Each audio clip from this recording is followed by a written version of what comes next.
Ok, bien muchachos. El día de hoy vamos a trabajar la actividad número 3 correspondiente a este indicador número 16, que es el que corresponde a los temas de principio de Pascal y principio de Arquímedes. Nosotros en la última clase estuvimos trabajando las actividades número 1 y 2. Sí, estuvimos trabajándolas con los compañeros que asistieron, estuvimos realizándolas, hicimos las correcciones que se pudieron observar allí cuando se llevaron a cabo las actividades. Si el tiempo nos permitió resolver las actividades que hayamos podido ver de pronto algún error de cálculo o algún error en el planteamiento de las actividades y lo que se hizo fue que esas actividades quedaron ya listas, corregidas y podían enviarse a Classroom en ese momento. Entonces hoy vamos a trabajar la actividad número 3, ¿sí?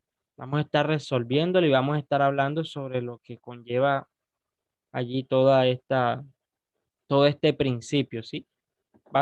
Prácticamente es otro tema, pero tiene bastante afinidad con lo que vimos en las actividades anteriores ahí, ¿sí? En la actividad número 3 aparece un nuevo principio, que es el principio de Arquímedes, ¿sí? Es el principio que rige esa actividad número 3 y es el que vamos a explicar ahora. Va a ser el tema central de esta sesión del día de hoy.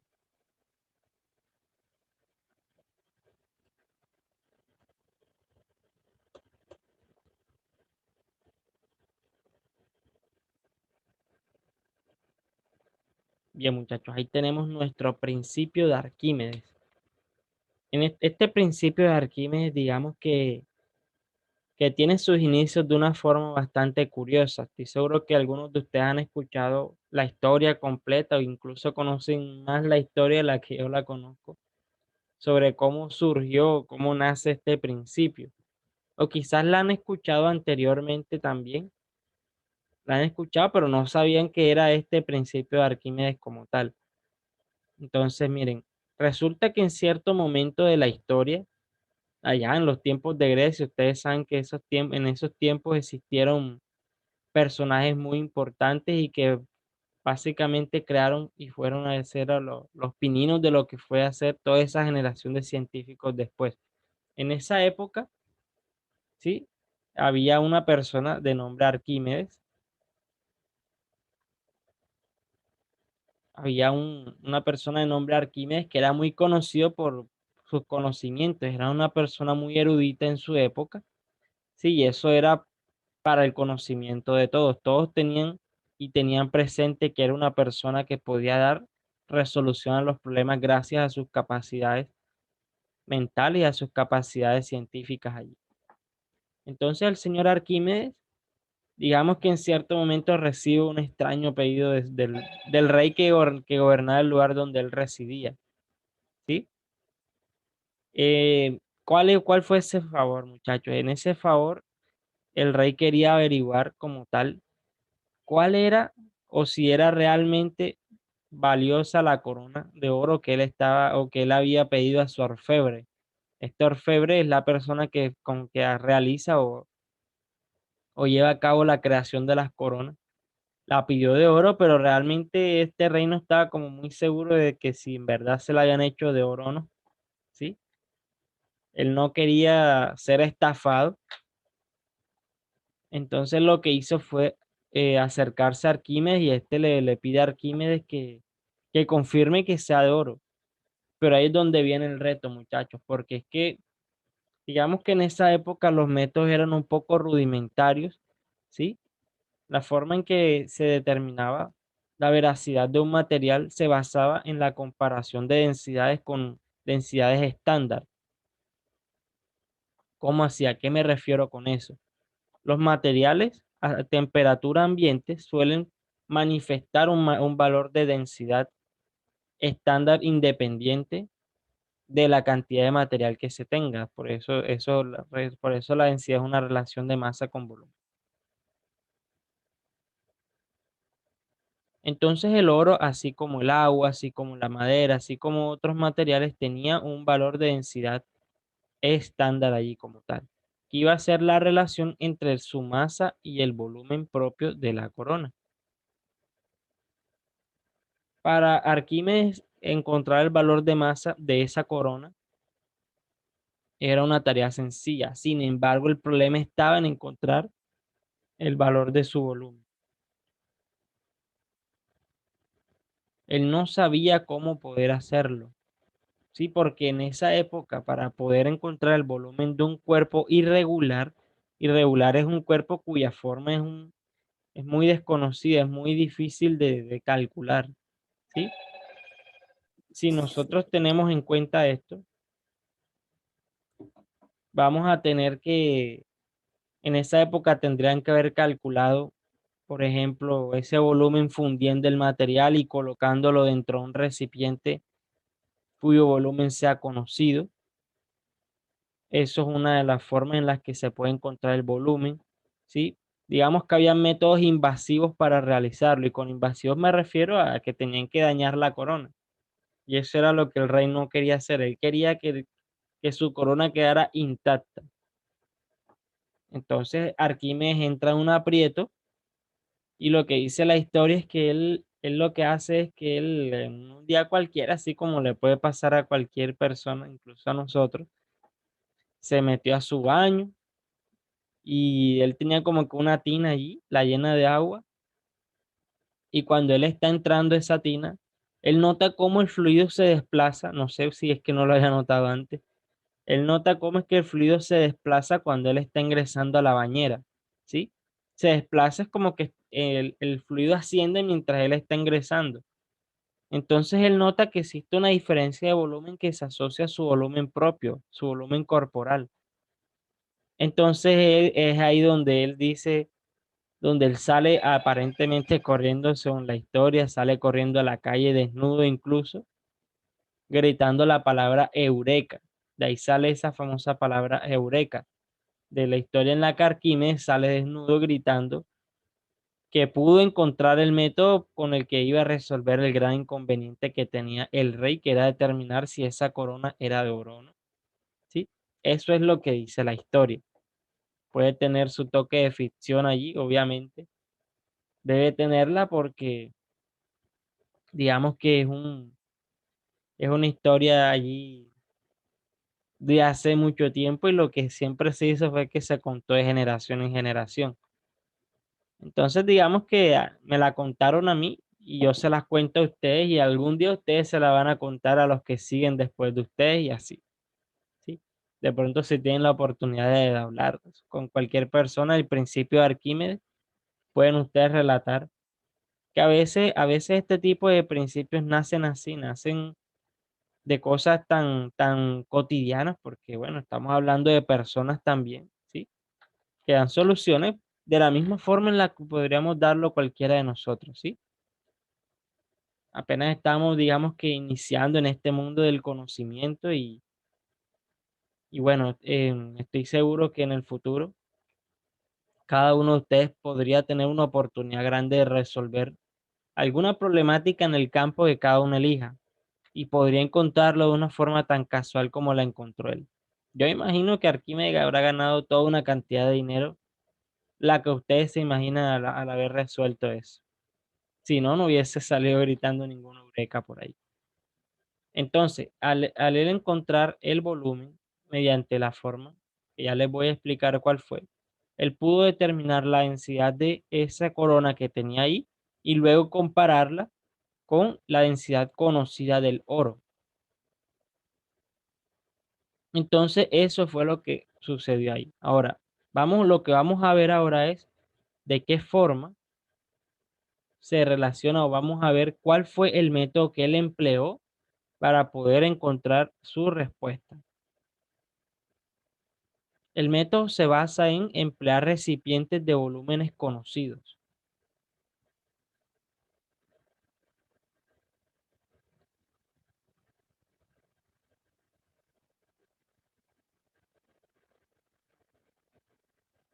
Listo, ahí tenemos dos recipientes de volúmenes conocidos en este momento.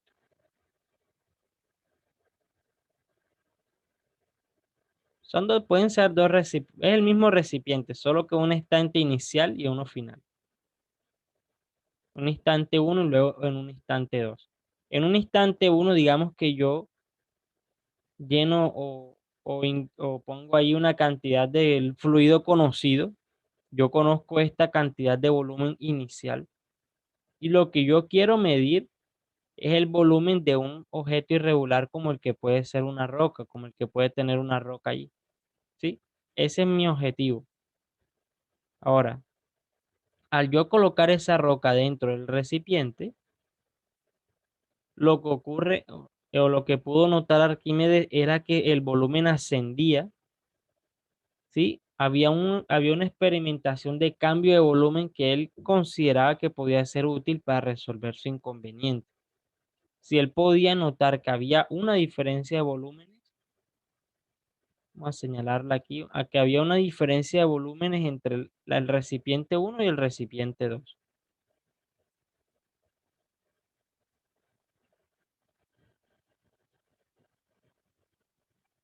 En el segundo volumen vamos a dibujar la roca ahí en el fondo. Ahí está esa roca. En el segundo caso. Bien, ¿qué dijo Arquímedes en ese momento? Él dijo, bueno, ese volumen 2 para mí tiene que ser o aumentó debido a una posible razón, que yo tenía ese volumen inicial que no cambió. Sí, lo que cambió fue que yo le adicioné ahora un volumen nuevo, que fue el volumen que tiene que ser de esa roca y debido a esa razón tuvo que haber aumentado el volumen que yo estoy viendo aquí. Entonces él mide el segundo volumen y ¿qué es lo que hace ahora? Él tiene una ecuación muy sencilla en la que él puede despejar fácilmente el volumen de la roca, obteniendo que ese volumen de ese objeto tan irregular simplemente se puede encontrar haciendo la resta de dos volúmenes conocidos, el que corresponde a antes de que ingresara ese material a la sumersión o el que ingresó luego de haberlo hecho. Entonces, el volumen de la roca o el volumen de un objeto irregular va a venir a ser esa diferencia de volúmenes que existe entre un instante inicial y un instante final. Este es el primer aspecto que mencionó Arquímedes en su principio.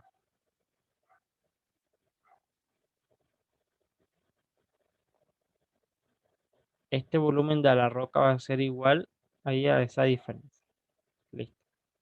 Este es en primera instancia, muchachos, el primer aspecto que corresponde a este principio de Arquímedes. ¿Sí? Correspondía a ese volumen de la roca. Entonces, de esta forma él lo pudo lograr, ¿sí? Suponiendo que esa era su corona, él podía medir el volumen de esa corona mediante este método y pudo encontrar ese valor de volumen con el que posteriormente encontró la densidad del material. ¿Sí? Entonces, este es el primer aspecto que corresponde allí a lo que es ese principio de Arquímedes. Sí, cómo encontrar el volumen. Entonces voy a poner esto, voy a moverlo un poco.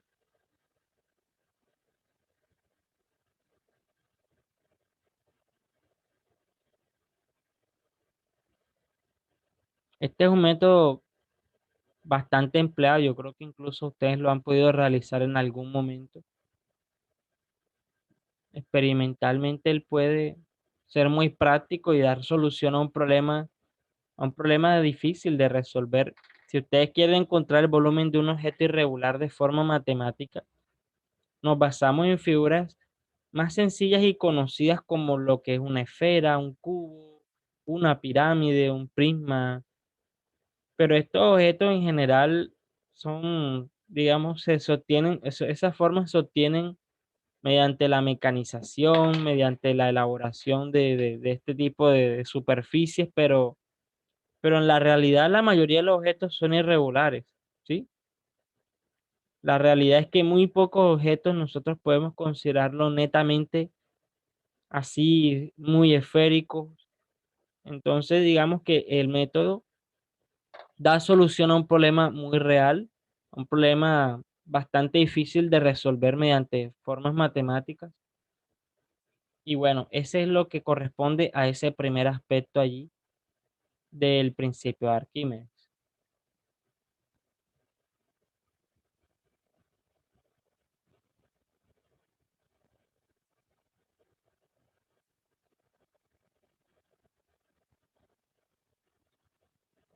Bien, muchachos, luego de todo esto, ¿qué hizo el señor Arquímedes? Lo que hizo fue, él siguió estudiando su método porque él obtuvo su cantidad de dinero allí.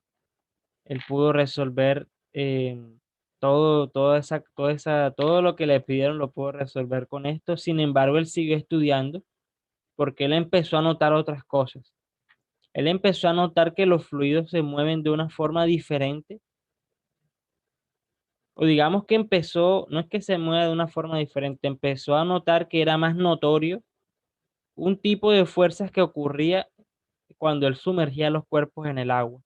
Si era algo un poco más notorio de lo que se podía percibir realmente en el aire, por ejemplo, cuando se suspende un objeto en el aire.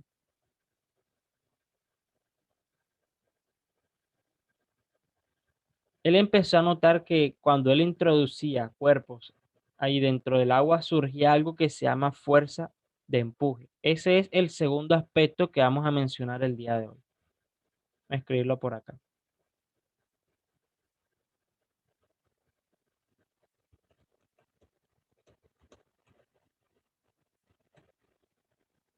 Fuerza de empuje es el segundo aspecto, muchachos, que corresponde a este principio de Arquímedes. ¿Sí? Y vamos a ver de qué forma se pudo relacionar con eso que estamos viendo anteriormente.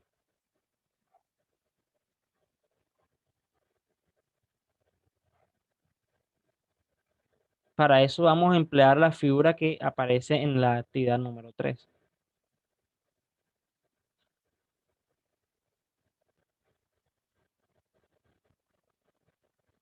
En la actividad número 3 ustedes van a tener un tablón de madera que van a ustedes a sumergir dentro de un fluido.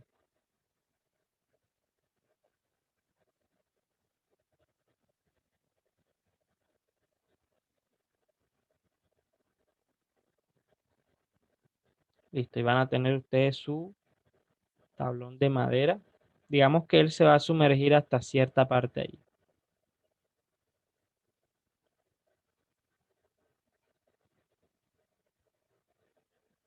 Eso azul que les estoy dibujando es el agua. Listo, muchachos. Y vamos a tener ese tablón de madera sumergido dentro del agua. Esos tablones de madera ustedes los han podido ver quizás los que han tenido la oportunidad de ir, por ejemplo, a Avenida del Río. Hay algunos tablones así que la alcaldía ubicó ahí para que la gente se tuviera como una mayor cercanía al río. Ellos incluso podían hasta tocar el río con sus manos si ellos querían. Entonces, esos tablones de madera los ubicaban así y tenían que tener el cuidado de que no se hundiera. Eso era algo muy importante ahí. Eso es lo que vamos a ver ahora.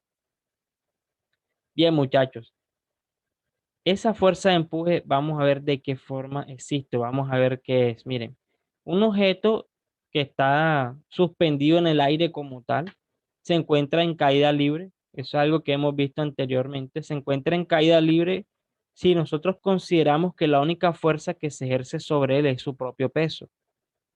¿Sí? En esta situación el objeto cae, empieza a caer y empieza a manifestar su valor de aceleración debido a la gravedad y va aumentando su velocidad a medida que cae, dejando ese valor de peso constante.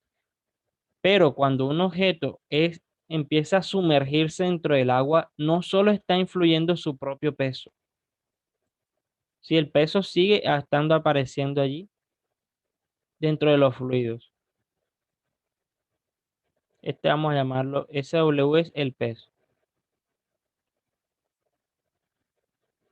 Él sigue apareciendo y también va a aparecer una segunda fuerza, muchachos, que es la que contrarresta ese peso y es la fuerza que mantiene a flote los objetos que se encuentran así suspendidos en la parte superior de los fluidos. Esa fuerza, muchachos, que contrarresta el peso en los fluidos para retardar ahí su movimiento hacia abajo se va a llamar fuerza de empuje. La podemos denominar con la letra E. Se llama así, fuerza de empuje.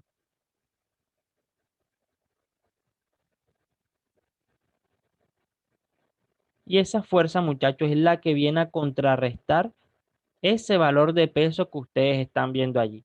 Por ejemplo, nosotros estamos viendo que esos objetos se encuentran en equilibrio en ese momento. Es decir, si nosotros queremos hacer un diagrama de cuerpo libre de él, lo hacemos acá debajo. Vamos a encontrar entonces que el peso va a estar dirigido ahí hacia abajo y el valor de empuje va a estar dirigido hacia arriba. Esas son las dos fuerzas que están actuando sobre el cuerpo en ese momento. Al estar él en equilibrio, se va a cumplir que su sumatoria de fuerzas es igual a cero. Y se va a tener que ahí, mientras está flotando, mientras está en equilibrio, su valor de peso va a ser igual a la fuerza de empuje. Sin embargo, esto que les estoy mostrando ahora, muchachos, no se cumple en todo momento de la sumersión. ¿Sí? La fuerza de empuje es un valor que es variable hasta cierto punto y a partir de ahí viene a ser constante. ¿Sí? El peso es algo que, por ejemplo, no cambia para nosotros si no, si no tenemos desplazamientos muy grandes, ¿sí? Si no nos alejamos demasiado de la superficie terrestre. Podemos considerarle en esa situación el peso como un valor constante. Pero el empuje, a diferencia del peso, es un valor que varía hasta cierto punto y a partir de ahí se vuelve constante. Entonces vamos a ver un poco sobre ello.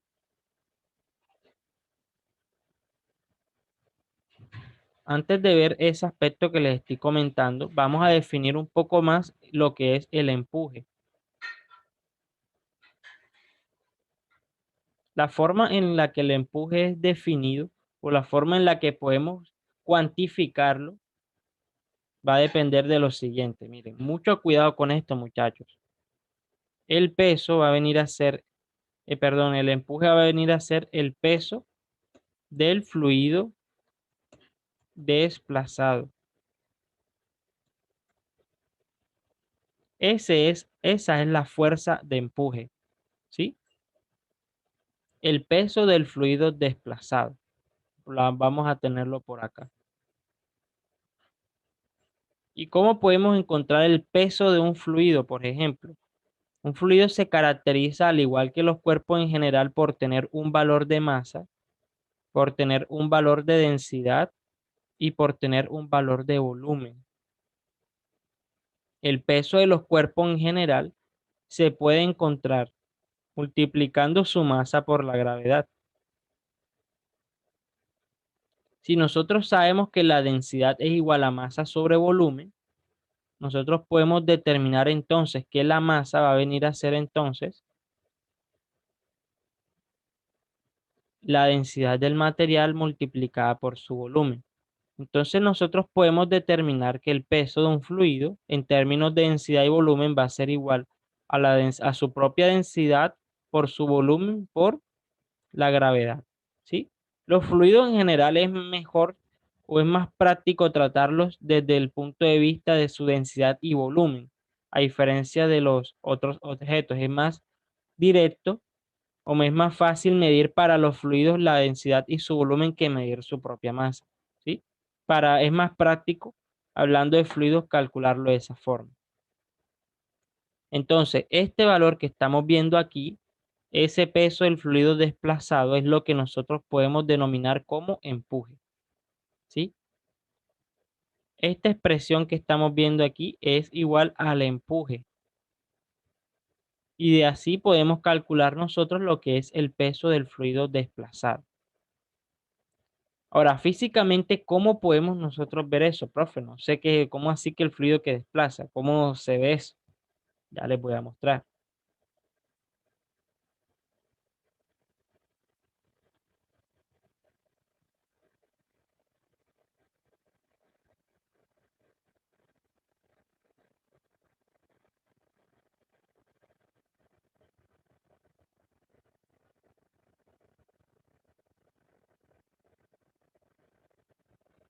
Listo, vamos a tener ahí la fuerza de empuje, el peso del fluido desplazado.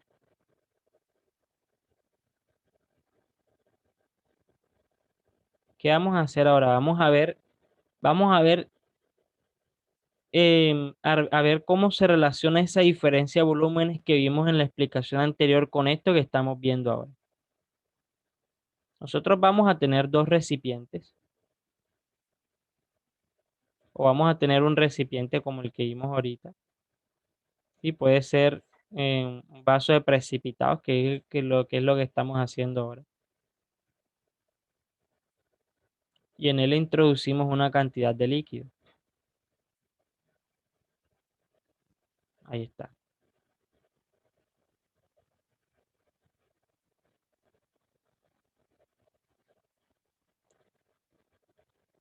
Listo. ¿Qué es lo que se desea hacer ahora? Digamos que en ese cuerpo conocido de volumen se coloca ahora, allí digamos que se va a colocar una roca, así como el ejemplo ahorita, de un cuerpo irregular. Se coloca una roca allí y ¿qué es lo que ocurre luego? Vamos a hacer el mismo recipiente de este lado ahora.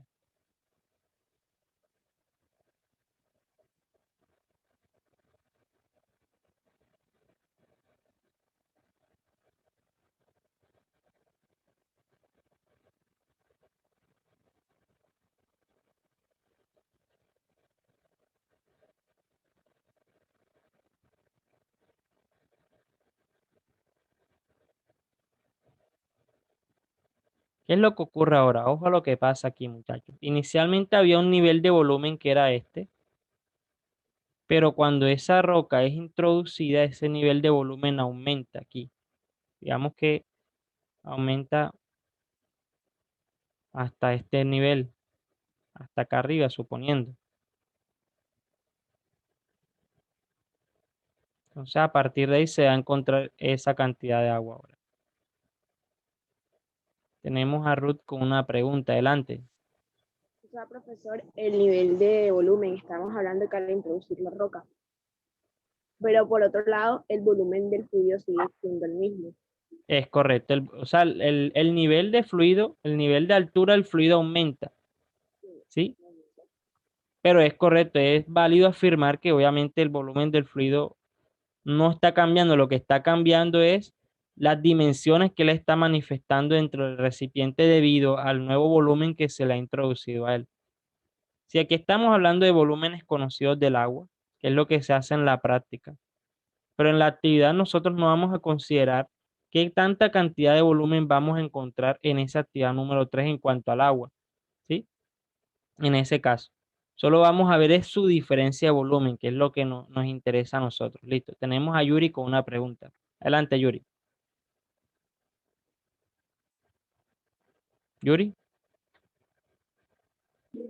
Profe, Sí. era para decirle que me voy a desconectar de la clase porque me voy a conectar por medio de otro dispositivo para poder activar la cámara.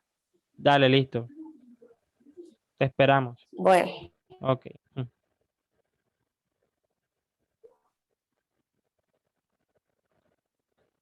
Bien, muchachos, miren lo que sucede ahí. El nivel inicial de fluido era este. Ahora el segundo nivel de fluido es este que está aquí. Todo esto que nosotros estamos viendo aquí, ¿sí? Toda esta cantidad de agua que está, digamos que aumentada o que apareció allí como tal o que aumentó desde su nivel inicial, se podría ver de esta forma acá, miren.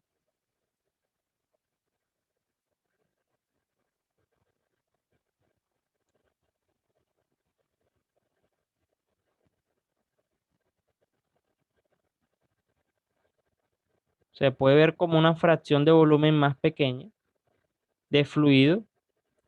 ¿Y qué es lo que quiere decir Arquímedes? Él dice, bueno, la fuerza de empuje que está experimentando esa roca allí abajo, ¿sí? Vamos a suponer que ella está suspendida en el agua ahí, está en equilibrio debido a su peso y a su valor de fuerza de empuje. ¿Qué dice Arquímedes? Él dice, bueno, el peso de ese fluido que desplazó, que es esa diferencia de volúmenes que ustedes están viendo allí, esa diferencia de volumen, esto que nosotros tomamos y extraímos y traemos acá, el peso de esta sección aquí va a ser la fuerza de empuje. Esa diferencia de volúmenes allí va a ser la fuerza de empuje. El peso de esa cantidad de fluido que desplazó. ¿Sí? Eso es como tal lo que es la fuerza de empuje. Esa diferencia que hay de volumen entre la parte inicial y la final, el peso de lo que está desplazando se va a llamar fuerza de empuje. No es un valor que aumente siempre, no es un valor que aumente debido a la profundidad. Entre más profundo, mayor sea la fuerza de empuje, no. Ese va a ser un valor que va a depender o que va a aumentar hasta el punto que todo el cuerpo se sumerja por completo. A partir de ahí ya él no va a desplazar más volumen. Eso lo vamos a ver a detalle un poco más adelante. Sin embargo, hasta aquí, eso es lo que quiero que quede claro, que la fuerza de empuje es el peso de un fluido desplazado. ¿Sí? En el ejemplo de la actividad 3, por ejemplo, vamos a tener que el fluido que está desplazando es este que ustedes están viendo aquí. Este volumen que se está viendo aquí es el que él quiere desplazar. Él se puede ver más o menos de esta forma, así. Se puede ver como una parte del tablón más pequeña. Ahí se va a tener como una fracción de volumen más pequeña dentro del mismo tablón. Eso es lo que él está desplazando en la actividad número 3. Y va a ser correspondiente a su fuerza de empuje si se calcula el peso de ese fluido que él está desplazando. Disculpe. Sí, claro, adelante. Lo que acaba de colorear es lo que está desplazando como tal o lo que va a desplazar. O sea, así como está, ya lo desplazó.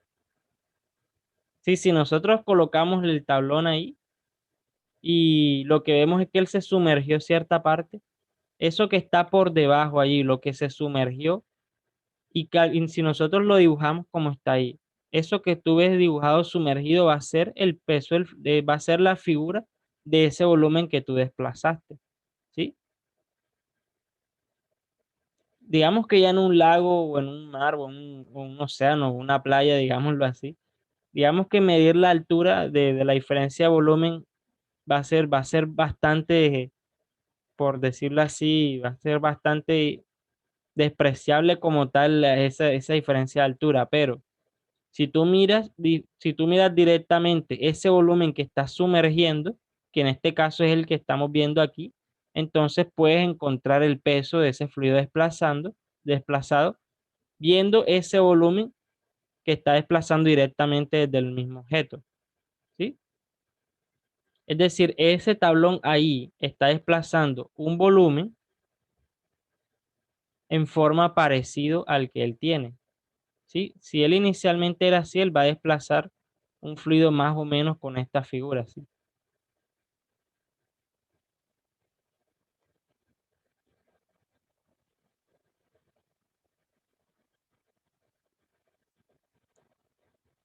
Va a ser un volumen ahí con un valor de altura menor porque él no se sumergió por completo. Entonces, aquí, en este caso del tablón, el volumen sumergido va a ser este de aquí. Si calculáramos nosotros este valor de fuerza o el valor del peso de ese fluido que está ahí para esa actividad 3, entonces vamos a encontrar la fuerza de empuje que está experimentando el tablón en ese momento. ¿Sí? Básicamente es lo que nosotros tenemos ahí. No sé si ha quedado un poco más claro ahora. Ruth. Sí, ok. Bien. ¿Qué vamos a ver ahora, muchachos? Lo que vamos a ver es la forma en la que esta fuerza de empuje cambia dependiendo de la profundidad que está teniendo, al sumergirse. Sí, solo en el momento de su sumersión. Vamos a borrar esto acá.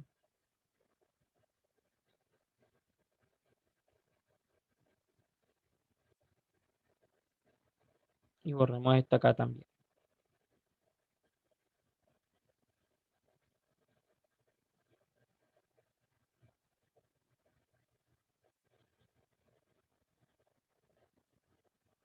Miren lo que vamos a tener en cuenta ahora. Esta línea que yo estoy haciendo ahora va a ser la línea que diferencia el aire, ¿sí? El aire circundante con el resto de agua. Todo esto que está abajo es agua, que está debajo. Todo esto es agua allí.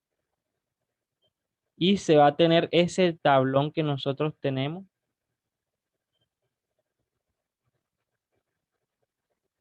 Vamos a tener ese tablón aquí. Vamos a colocarlo así, exagerado con la altura. Este valor de altura que estamos viendo aquí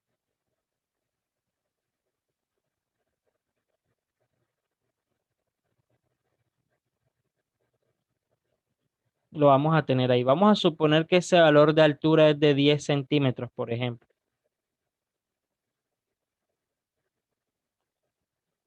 Un ejemplo, ¿sí? Ese valor de altura es de 10 centímetros.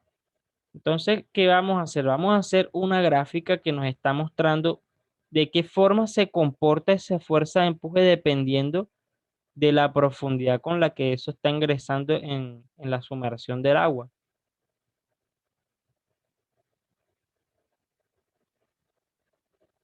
Vamos a tener por un lado la fuerza de empuje, que es la variable dependiente del valor de altura. Listo, muchachos. Cuando eso está así, cuando no ha ingresado aún ningún valor de altura, la fuerza de empuje va a ser cero, ¿sí? No ha desplazado ningún tipo de fluido en ese momento. Entonces digamos que alguien viene, una persona toda vasta, viene y lanza el tablón así a lo mal, así. Viene y lo tira y cae en el agua por primera vez. Listo.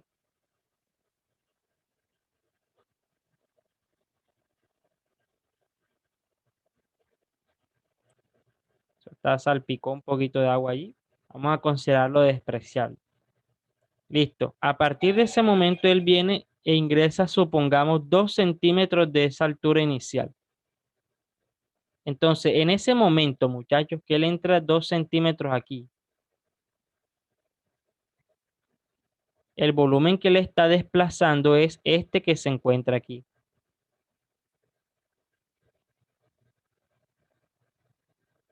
Ese es el volumen que desplazó en ese momento, ¿sí? Hasta ese punto. No hemos dicho todavía que llegó hasta ahí. Tenemos una pregunta de Ruth. Adelante. Eso que marcó es el volumen que acaba de desplazar el fluido que se encuentra allí. Pero el peso de arriba del objeto no sigue afectando el empuje que le está proporcionando al agua. Bueno, al Mm, fluido. o sea, tu pregunta va asociada a que si el peso puede influir en que si eso lo va a seguir hundiendo o no. O sea, que va a seguir empujando el agua. Sí, claro, claro. O sea, yo te estoy mostrando lo que ocurre durante todo el tiempo de sumersión. Sí, primero te estoy mostrando cuando él llega hasta 2 centímetros, luego vamos a seguir avanzando ahí hasta que él se hunde completamente. Sí, lo que quiero ver es lo que ocurre con esa fuerza de empuje y a partir de qué punto se vuelve constante. Miren,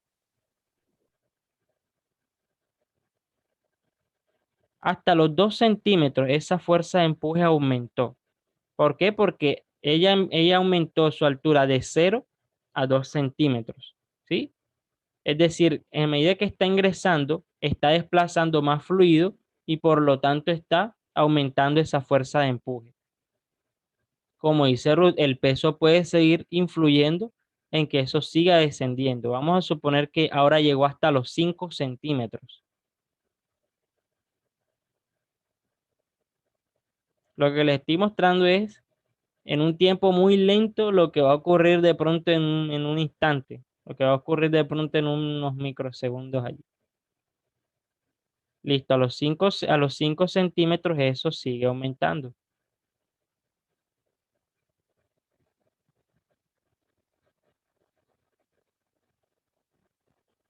Ok, ahora supongamos que eso se hundió, llegó hasta hundirse completamente los 10 centímetros, ¿sí?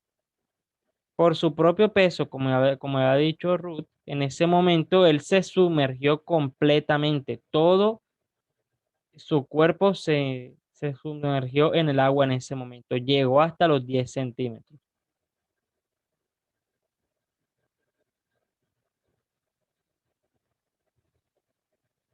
Aquí llegó a los 10 centímetros. En ese punto, muchachos, ahí cuando él se sumerge completamente, todo su volumen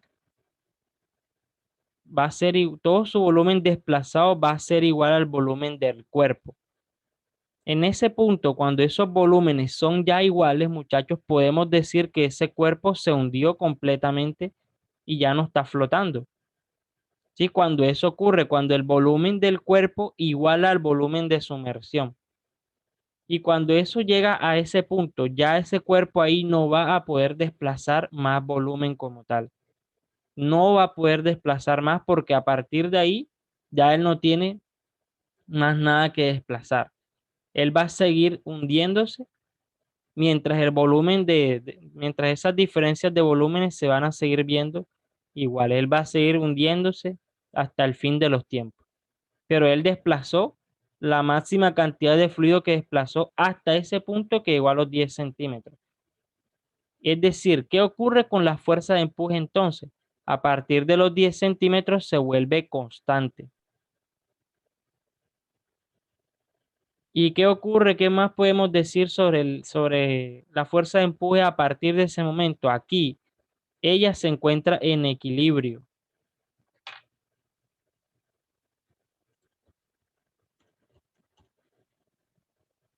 En ese punto se encuentra en equilibrio.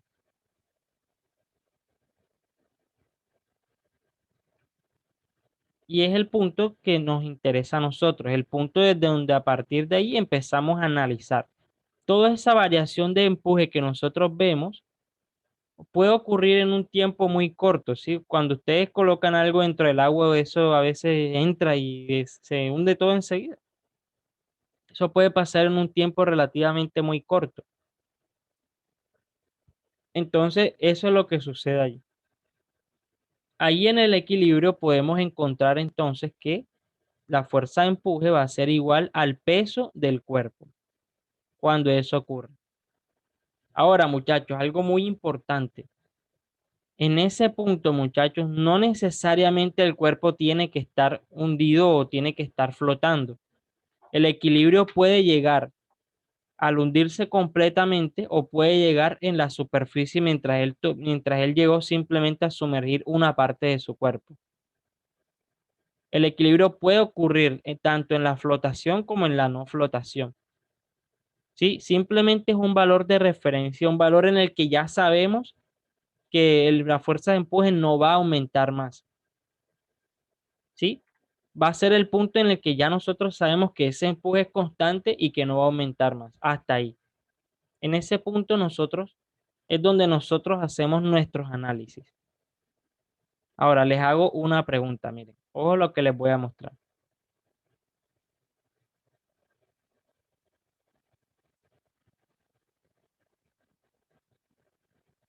Si ese cuerpo nosotros lo lanzamos y él se sumergió solo hasta 5 centímetros y quedó ahí flotando, si él no se hundió completamente, sino que solo hundió 5 centímetros de su altura, allí 5 centímetros. Entonces yo les pregunto ahora, muchachos, ¿desde qué valor de altura en la gráfica la fuerza de empuje va a ser constante, teniendo en cuenta esto? Él llega al equilibrio ahí cuando su altura llega hasta 5 centímetros. Entonces, en la gráfica, muchachos, ¿desde qué punto va a ser constante ese, esa fuerza de empuje? Adelante, Ruth. Desde 5. Listo.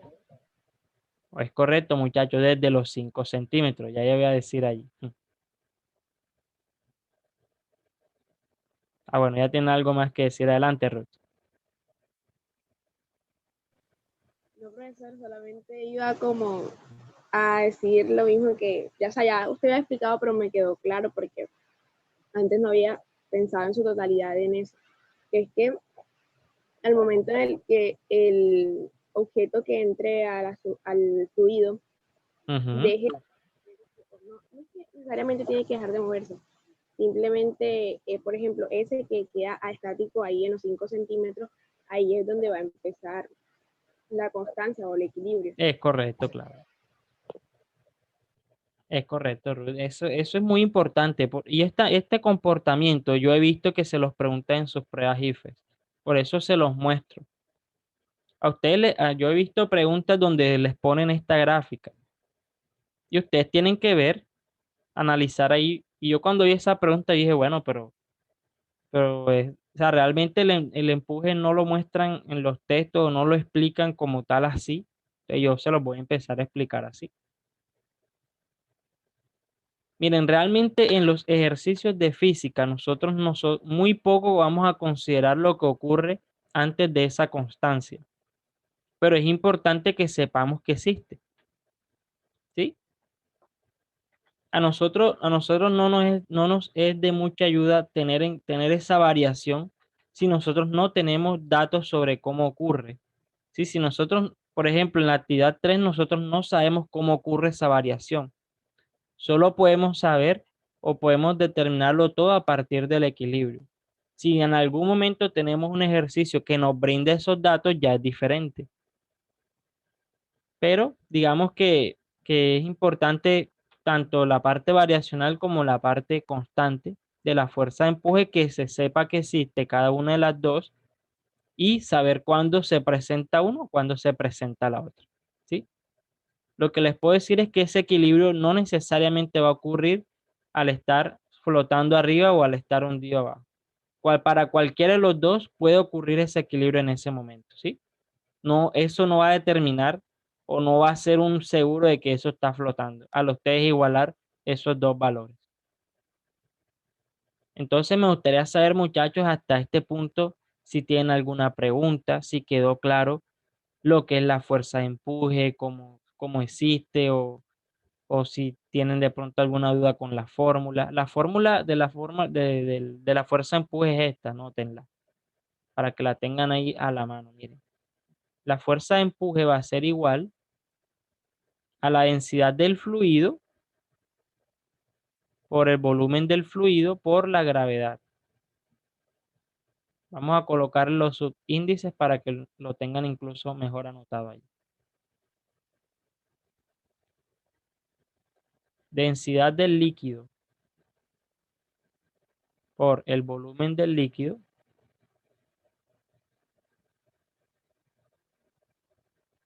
por la gravedad. Esos tres factores allí van a determinar o van a venir a ser lo que es esa fuerza de empuje. ¿Sí? Ese es el valor de la fuerza de empuje. Y esto que ustedes ven acá, que es igual a W, este W es el peso del cuerpo que está sumergiéndose ahí, que es igual a su masa por la gravedad. Entonces, en estos ejercicios nosotros vamos a tender a igualar esos dos valores y tenemos que jugar allí, tenemos que jugar con todos esos aspectos allí. Es bueno anotar acá que este volumen del líquido es el líquido sumergido, ¿sí? Es el líquido sumergido, ese VM lo podemos tener también. Bien, muchachos, entonces podemos ir iniciando lo que es ya la actividad número 3, en base a todo esto que nosotros hemos dicho ya. Vamos a borrar esto aquí.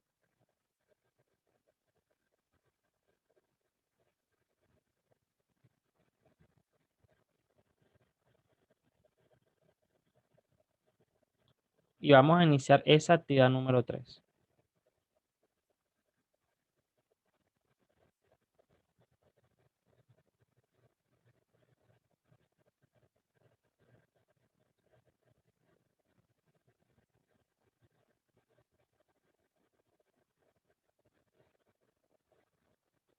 Adelante, Ruth, tenemos una pregunta. En la clase del viernes, ¿Sí? que Es la próxima que nos toca. La próxima es el viernes, sí. Si no surge nada, sí. Esperemos que no surja nada. Ahí va a explicar los nuevos ejercicios que colocó. No, eso lo vamos a explicar la otra semana. Ah, ok. Sí, no Si sería no, si no, si nos da el tiempo esta misma semana para hacerlo, de explicar algunos de los temas, de esos temas, lo hacemos. ¿Sí? Bueno, bien. Vamos a borrar esto aquí.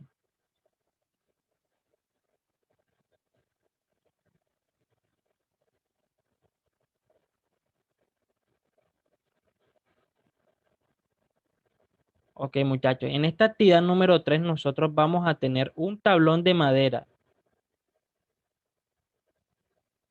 Un tablón de madera de 3 metros por 1 metro por 40 centímetros. Es decir, esta medida de aquí va a ser de 1 metro.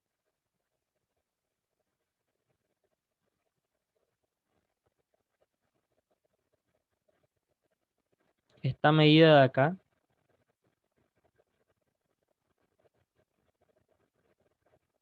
va a tener 3 metros.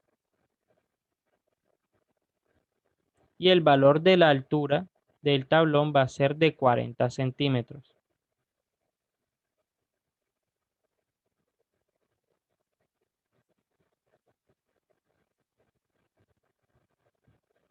Esas son las dimensiones del tablón.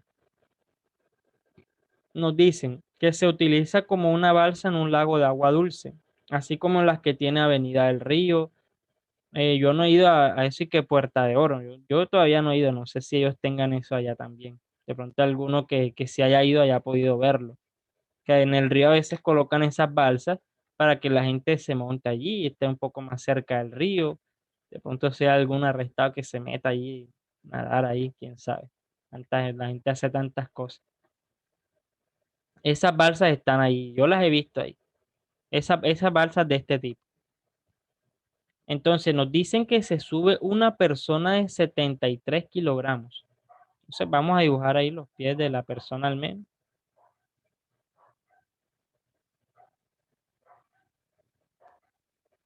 Una persona de 73 kilogramos se sube ahí.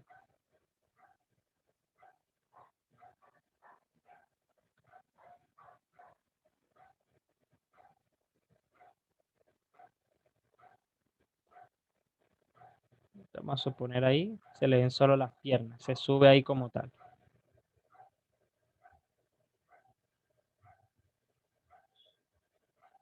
Esa persona tiene 73 kilogramos de masa. Entonces lo que nos preguntan a nosotros es, ¿hasta qué altura se hunde la balsa? Y si es capaz de soportar a la persona sin hundirse. Eso es lo que nos preguntan a nosotros aquí. Saber si eso se hunde cuando se sube la persona y si no se hunde, hasta qué altura se hunde. ¿Cómo nosotros sabemos eso, muchachos? ¿Sí? Nosotros encontramos eso a partir de la condición de equilibrio que nosotros veníamos hablando anteriormente, en la que decía que la fuerza de empuje iba a ser igual al valor del peso cuando se llegaba al equilibrio.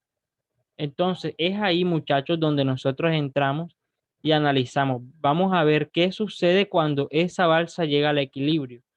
Si cuando la fuerza de empuje aumenta hasta el punto en que ya no va a hacerlo más, hasta que se vuelve constante y se equilibra con el peso de la persona y el tablón. Pero eso puede ocurrir, como les venía diciendo, hundiéndose o también la superficie. Alguno me puede decir como que, profe, pero esa ley de Newton de sumatoria de fuerzas igual a cero quiere decir que el cuerpo no se mueve, que está quieto. Los cuerpos que tienen sumatoria de fuerza igual a cero están quietos. Entonces usted dice que se hunde, pero si eso se hunde, se está moviendo. Entonces, profe, ¿me puede decir alguno así entonces? Yo les digo, bueno, ocurre también que el equilibrio de un cuerpo no solo va a ocurrir cuando éste está en reposo, él se puede estar desplazando con velocidad constante, ¿sí? Puede ocurrir que esa balsa se hunda con velocidad constante y en ese momento él estaría teniendo igual su valor de fuerza de empuje y su peso. podría manifestarlos de la misma forma. Entonces, esta es la condición en la que nosotros vamos a determinar si ese cuerpo se hunde o no se hunde. ¿Sí? El empuje entonces va a ser igual a la densidad del agua, porque es un lago de agua dulce. Colocar ahí la densidad del agua, multiplicada por el volumen sumergido de agua, que es lo que nosotros no sabemos. Y eso lo multiplicamos por la gravedad. A eso nosotros nos lo vamos a evaluar luego con el peso de toda esa estructura que tenemos allí. El peso de la persona más el peso del tablón. Juntos, tienen que ser los pesos de ambos. Entonces, acá tenemos que hacer nosotros otro tipo de análisis con respecto a lo que es el volumen de sumersión, ¿sí? Eso es lo que nosotros podemos calcular y es lo que vamos a calcular. Y a partir de ese valor nosotros vamos a ver si eso se hunde o no. Entonces vamos a hacer varias comparativas que nos van a decir ellos.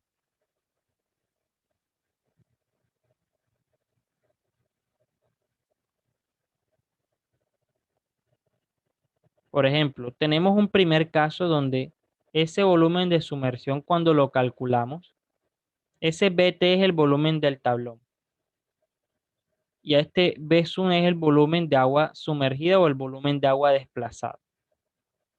Muchachos, si nosotros calculáramos el volumen sumergido y eso nos da que sigue siendo menor al volumen del tablón, para ustedes ese cuerpo ahí está flotando o está hundiendo o se hundió ya completamente. Si el volumen del tablón sigue siendo mayor al volumen desplazado.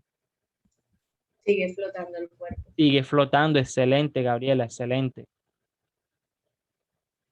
Ahora, si el volumen del tablón es igual al volumen de fluido desplazado, ¿ese cuerpo se hunde o no se hunde? Hablando del tablón, claro está. ¿Qué opina que Al sucede en ese equilibrio. momento? Se hunde. Sí, o sea, sí está en equilibrio. De hecho, también estaba en equilibrio en el primer caso. Pero la pregunta es si él se hunde o no. En ese segundo caso en el que el volumen del tablón es igual al volumen de fluido desplazado. ¿Qué ocurre allí, muchachos? Profesor, ¿Se hunde o no se hunde? ¿Cómo? se hunde completamente hasta llegar al equilibrio. Pero se hunde. Sí, sí, sí, se hunde. Se hunde y queda al ras. Por ejemplo, les voy a Eso era mostrar cómo.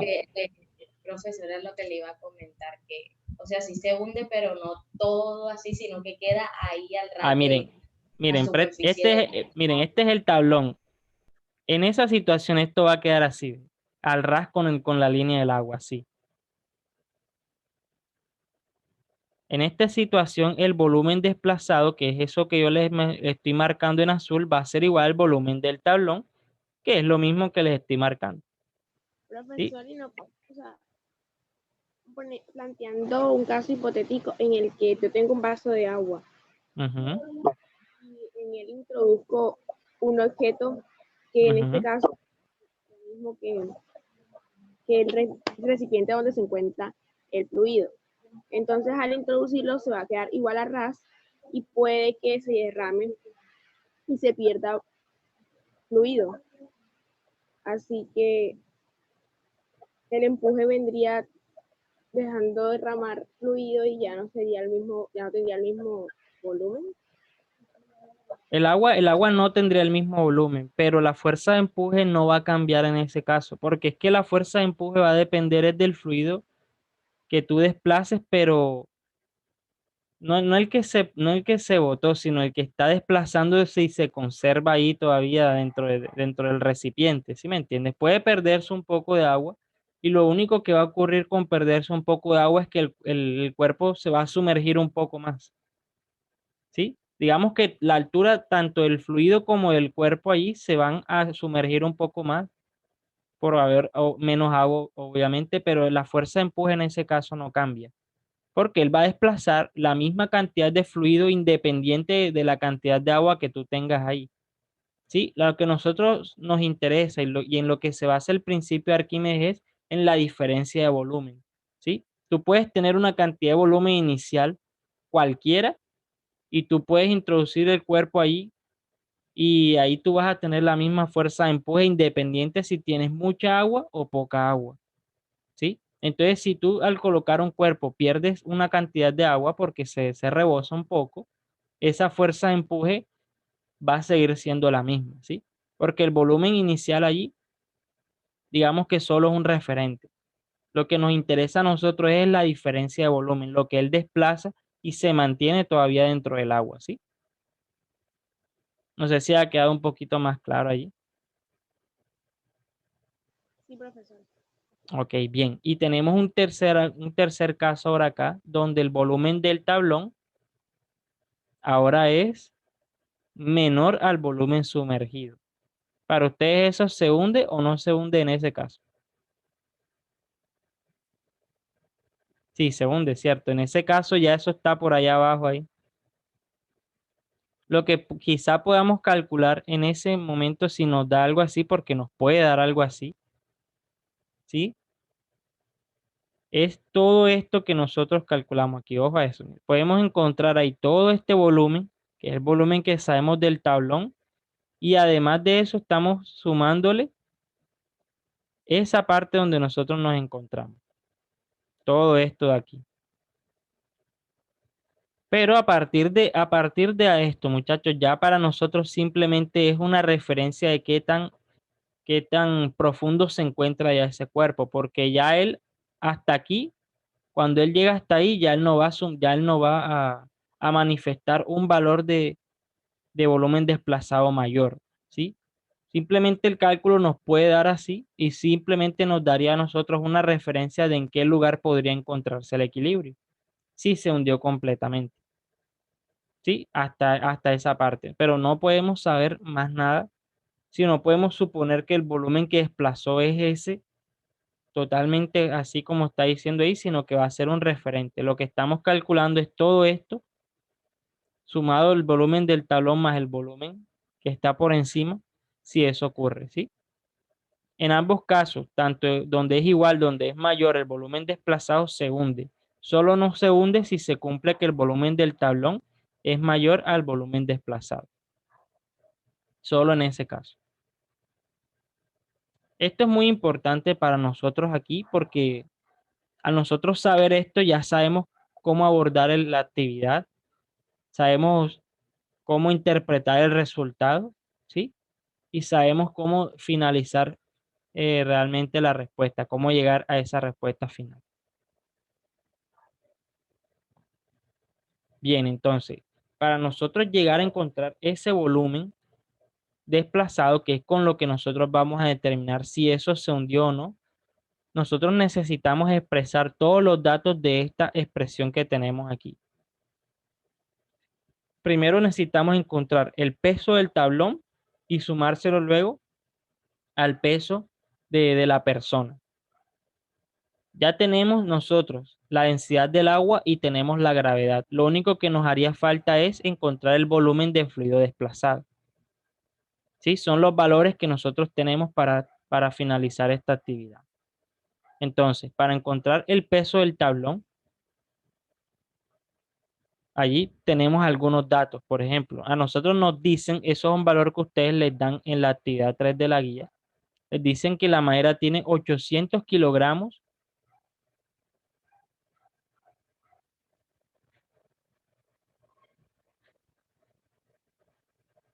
800 kilogramos por metro cúbico de densidad. Eso se los dicen ahí. Algunos me dicen, profe, ese 800, ¿de dónde salió? Muchos me han preguntado eso. Yo les digo, los valores de densidad, muchachos, son valores estándar del material. Eso es independiente de qué tanta cantidad de material tengan o no. Por ejemplo, vamos a suponer que yo llego a un lago de agua dulce, por ejemplo, al que nos está diciendo el problema. Yo llego con una vasija, yo saco un poco de agua, la lleno del agua del lago y tengo esa agua ahí en mi recipiente. La densidad del agua que yo tengo en el recipiente, que hay una cantidad muchísimo menor en comparación a la del lago, esa densidad va a ser igual a la del lago, a la del agua del lago, ¿sí? La densidad va a ser independiente de qué tanta cantidad de fluido ustedes tengan. Si es de la misma composición, claro está. Entonces, el valor de densidad es un valor estándar del material como tal, ¿sí? Independiente de la cantidad que tengan. Eso simplemente es una relación de masa con volumen. Entonces tenemos que esa es la densidad de la madera.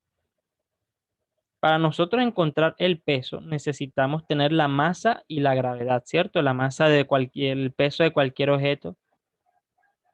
Lo encontramos teniendo la masa de la madera multiplicada por la gravedad. Pero lo que nosotros tenemos es la densidad. Y para nosotros encontrar la masa, con el dato de la densidad necesitamos el volumen también, ¿sí? Esa masa de la madera finalmente la vamos a encontrar multiplicando la densidad de la madera por el volumen del tablón, ¿sí? Ese volumen del tablón lo encontramos multiplicando las dimensiones de lo que él tiene. Si el volumen de ese cuerpo que ustedes tienen allí se encontraría multiplicando el área por su altura.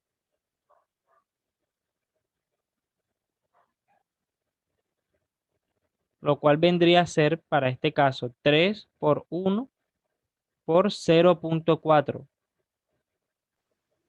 Eso Ojo, nos da todos están en metros. Eso nos da ¿qué? 1,2 metros. 1,2 metros cúbicos. Muy bien. 1,2 metros cúbicos de volumen. Listo. 1,2 metros cúbicos de volumen. Ahora ya tenemos la densidad. Con ese dato podemos nosotros encontrar ahora el valor de la masa. El valor de la masa de la madera va a ser igual entonces a su densidad. Vamos a notarla nuevamente, la densidad de la madera multiplicada por ese volumen del tablón. Entonces, esto que tenemos aquí va a ser igual a 800 kilogramos por metro cúbico por el volumen del tablón de 1.2 metros cúbicos. ¿Qué resultado daría esa multiplicación de allí?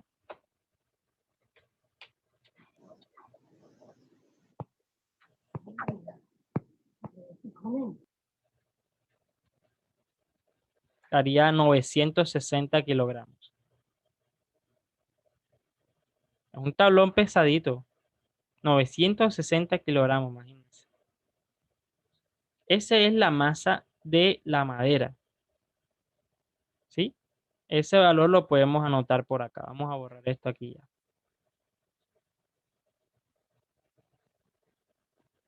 Esa es la masa de la madera. Ahora, nos interesa encontrar es el peso de todo, ¿sí?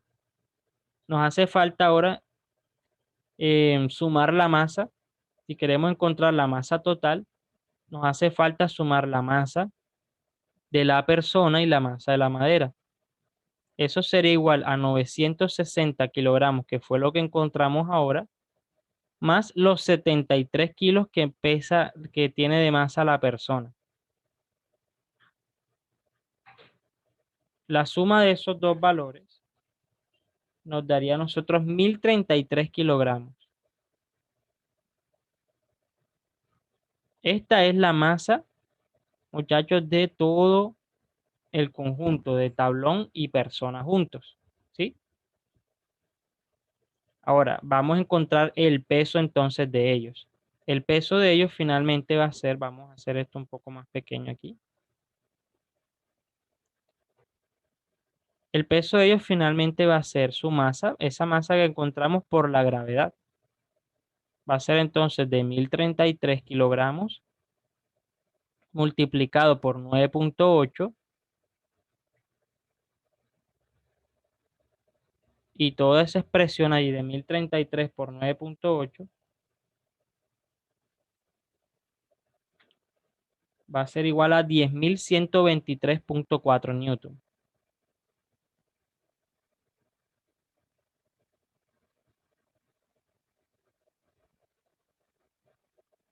Ese sería el peso que nosotros buscábamos estando aquí. Ese valor que acabamos de encontrar es el peso que va aquí. Que es igual al empuje. Es correcto. Es igual al empuje cuando ha llegado al equilibrio. Pero eso es lo que vamos a averiguar. Vamos a averiguar en el equilibrio cuál de estas tres cosas se cumple. ¿Sí? La que se cumpla nos va a dar la respuesta de esta actividad. Entonces vamos a borrar esto aquí para continuar.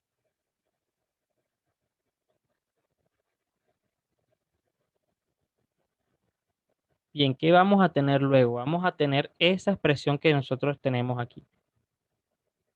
Sí, esta, vamos a continuarla escribiendo. Densidad del agua por el volumen sumergido por la gravedad es igual al peso. Si nosotros despejamos de eso el volumen sumergido, que es lo que queremos calcular, ¿sí? Eso nos daría una fracción que es el peso que acabamos de calcular dividido entre la densidad del agua multiplicado por su gravedad. Eso nos daría esa forma.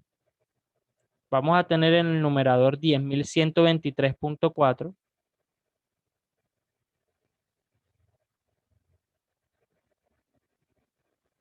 Newton. Ya sabemos que son Newton. Abajo dejamos la densidad del agua va a ser de 1000 kilogramos por metro cúbico. Eso es un dato que también les da en el problema. Un valor estándar ya. Multiplicado por 9.8. ¿Qué resultado les da esa operación allí, muchachos?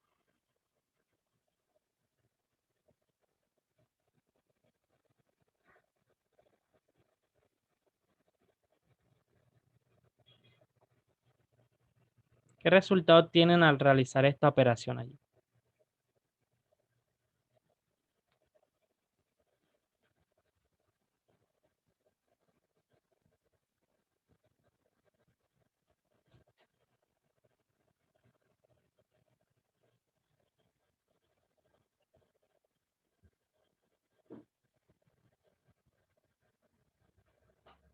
Pueden hacerla en sus calculadoras también. Me dio 48,5923,2. Mm, te dio, pero te dio muy grande, ¿sí? ¿Estás seguro que dividiste bien? Voy a dividir de nuevo para ver. O sea, recuerda que al hacer esta división debes usar bien los paréntesis en la calculadora. O sabes qué puedes hacer también, multiplica el 1000 por 9.8. Lo anotas Y el, por ahí. y el resultado que me dé lo divido. Exacto. Así. Después lo anotas y colocas 10.123 sobre esa multiplicación. Hazlo así y te debería dar esta vez bien.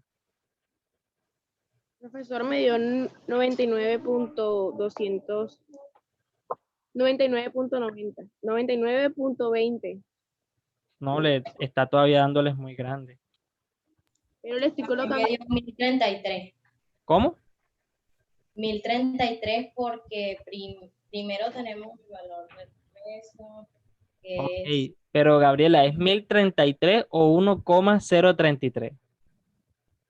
Ah, verdad, que aquí los puntos son Ah, es al revés, es oh, 1,033, ahora sí. ojo con eso, ojo ¿Qué con se me eso. pasa eso? Bueno. Profe, Ahora a mí sí, me dio el muchachos. mismo resultado que a Gabriela.